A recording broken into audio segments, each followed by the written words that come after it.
এক গ্রামে দুই ভাইয়ের সংসারে থাকতো দুই বউ। বড় বউ ছিল শান্ত স্বভাবের, প্রতিদিন সে ভগবান শিবের আরাধনা করত। অন্যদিকে ছোট বউ ছিল অহংকারী, তার মধ্যে কখনো কোনো ভক্তি দয়া কিছুই দেখা যেত না। একবার শ্রাবণ মাস পড়তেই বড় বউ খুশি হয়ে ছোট বউকে বলল, চল ছোট, আমরা দুজনে মন্দিরে গিয়ে শিব ঠাকুরের পুজো করি। ছোট বউ অনিচ্ছাকৃতভাবে রাজি হলো। এরপর দুজনে স্নান করে পরিষ্কার হয়ে ঘটিতে দুধ আর পূজার ফুল নিয়ে মন্দিরের পথে রওনা হলো। তারা রাস্তায় যাওয়ার পথে দেখলো রাস্তায় বসে একটি ছোট মেয়ে কান্না করছে। আর ছোট বউকে দেখে সে বলে, মা, একটু কিছু খেতে দেবে?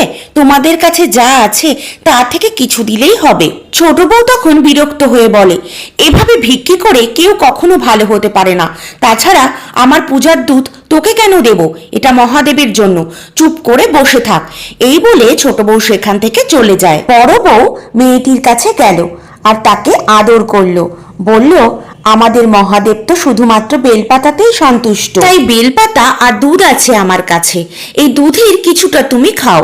মেয়েটি তার ঘটির অর্ধেক দুধ খেয়ে খুশি হয়ে তৃপ্তির হাসি হাসলো। বড় বউ বাকি দুধ নিয়ে আবার মন্দিরের পথে হাঁটতে শুরু করে। মন্দিরে এসে ছোট বউ শিবলিঙ্গে দুধ ঢালতে গেলে অবাক হয়ে দেখে ঘটিতে এক ফোঁটাও দুধ নেই। তারপর বড় বউ এলো। ঘটির ঢাকনা খুলতেই ছোট বউ অবাক হয়ে গেল। অর্ধেক দুধ ওই মেয়েকে দেওয়ার পরেও বড় বউয়ের দুধের ঘটি ভর্তি কি করে হলো? ছোট বউ কোনো কথা না বলে চুপচাপ বড় বউয়ের কাছ থেকে কিছু দুধ চাইলো। বড় বউ বিনা দ্বিধায় দুধ দিল। তারপর দুজনে পুজো সম্পন্ন করল। পুজো শেষ করে মন্দিরের বাইরে এসে সেই বাচ্চা মেয়েটিকে কেউ খুঁজে পেল না। ছোট বউ মাথা নিচু করে বলল, আজ বুঝেছি ভগবান শুধু মন্দিরে নন, মানুষের মধ্যে থাকেন। সেই শিশুর মধ্যে স্বয়ং শিব এসেছিলেন। তুমি তাকে দুধ দিয়ে যে সেবা করলে তাতেই ভগবান সন্তুষ্ট হয়েছেন। বড় বউ শুধু হাসলো।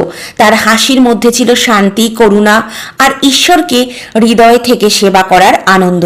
বন্ধুরা, ভগবানকে মন্দিরে খোঁজার আগে মনুষ্যত্বে খোঁজা প্রয়োজন।